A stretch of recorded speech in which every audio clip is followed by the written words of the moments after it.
and this is the hypothesis, and then we are going to see that later on.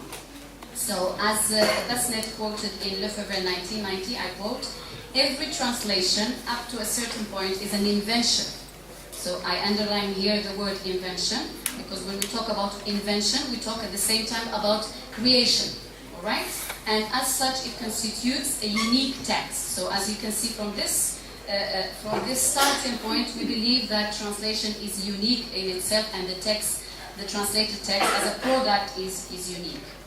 So the analysis in my approach or in this paper is going to focus or to discuss a comparison of the translations of both the two works of Muhammad Shukri, as I said, by two American writers or translators, Paul Bowles and Ed Emery.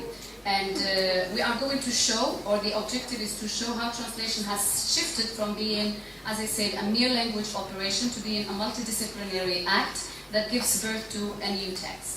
So both For Bread Alone, that is the translation, and Streetwise are rewritings of two American writers about Moroccan stories and practices, where differences have been decoded and reshaped. So here when we talk about decoding, that is deconstructing in order to encode and give a new code to the text and therefore create a new text. So the translations have been under a process of selection, that is the writers or the translators have had the liberty to select, to do their own choices. We have omission, as we will see later on. They have omitted what they thought was irrelevant for the context or the agenda they were translating for.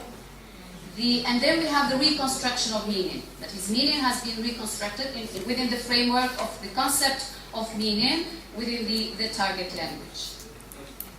So I will skip the theoretical framework because fortunately the papers have been already published, and you can have access to the whole paper in the book that has been published. So the first novel, as I said, that I will be analyzing or that I will be illustrating is For Bread Alone, and it's translated, الخبز الحافي in its translation. And the second is Shatar, and its translation Streetwise. So I will start with For Bread Alone. So Bowles has opted for paraphrase, summary, and even went further to omit what he thought would shock his readers. Things that could not be tolerated for me as a reader and for me as a translator is the additions or the misinterpretations that some of the translations have led to. For example, in chapter 1, leafing through chapter 1 in خبز الحافي, we have أبكي موت خالي والأطفال من حولي. يبكي بعضهم معي لم أعد أبكي فقط عندما يضربني أحد أو حين أفقد شيئا.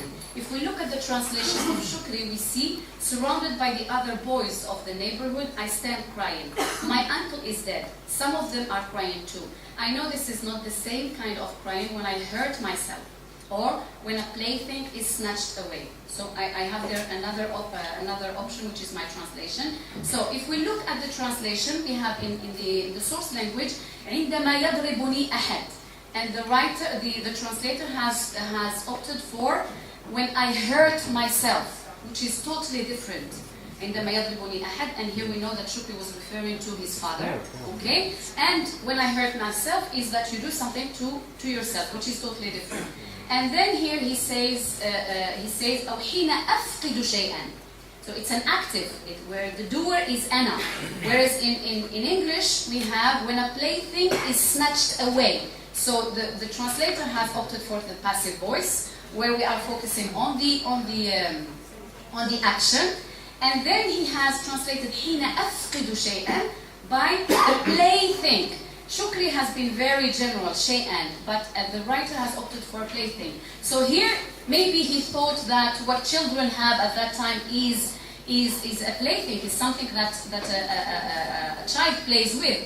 But we know when we read the book that Shukri comes from a very poor family, from a family that escaped the famine and hunger in the Rif region, and they moved to Tetuan and Tangier. So it's a whole context, historical context, and Shukri they were fighting for bread, so let alone a plaything. So here the writer is negating somehow the chance to the audience or the reader to know the context that Shukri is talking about.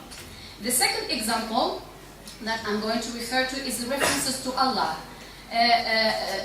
which are made in the source text on many occasions. So this reflects actually the environment, the Moroccan environment. We use on a daily basis expressions like Inshallah, Astaghfirullah, Allah ya'awin.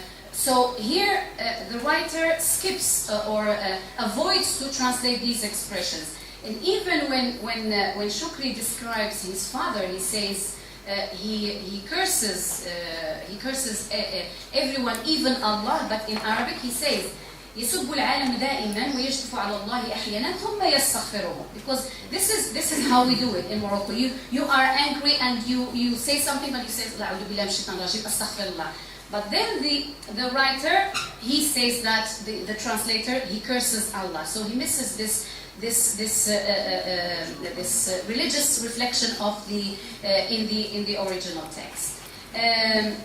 Also, one important thing which I noticed at the beginning of the novel and at the end of the novel, that the writer has omitted or has manipulated his translation, whether consciously or unconsciously, that is a big question, to avoid the details where Shukri's father twists the head of his brother and kills him, like a chicken. And he does not mention he avoids mentioning the father, whereas Shukri reiterates this, and he talking about his brother, he says إنه لم يذنب لم يعش سوى مرضه ثم قتله أبي. Whereas the translator says all he did was to live his illness, okay? And he did not. This is my translation where I added to be killed by my father, because Shukri reiterates the violence of his father throughout the text. So it is not fair from the translator's part to omit this sentence in the translation.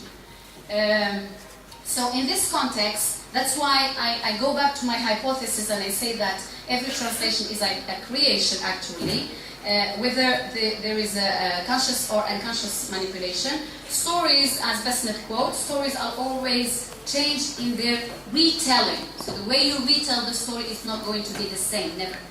As translations, I have the... okay?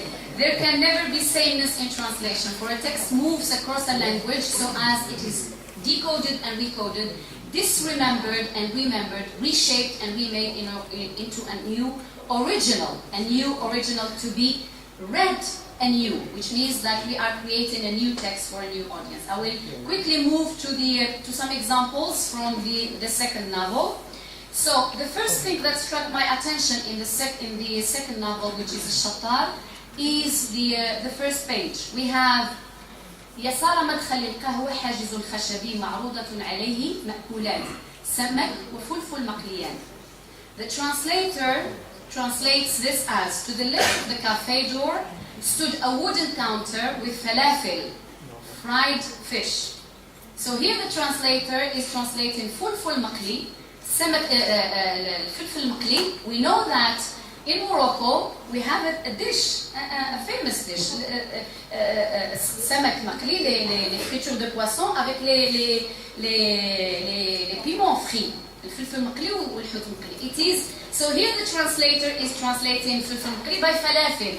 And we know that falafel is a Middle Eastern dish which is totally different. So here, what the translator, I think, is doing is homogenizing the Arabic culture and therefore negating the readers to the chance to know that the Arab world actually, is a melting pot of nations, languages, dialects, social and religious behaviors and practices.